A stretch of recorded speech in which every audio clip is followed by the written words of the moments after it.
Unfortunately, Allison, for the people here, it does seem to be impacting things. I was actually just peeking up at that screen that has the arrivals and departures on it. It has at least one cancellation up there right now, but throughout the day, there's been a lot of them that are either canceled or delayed to some extent or another.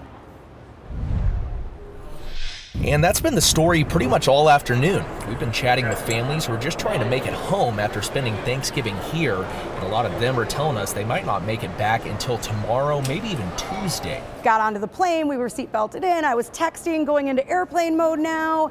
I think the flight attendant had her hand on the door, and then they delayed us for multiple hours, which turned into at least 10 hours, and then they said, you better just rebook for tomorrow or Tuesday. The Ganants were originally supposed to leave at noon today for Chicago, but like so many other families headed to that part of the country, they're having to rebook flights, hopeful that the weather improves.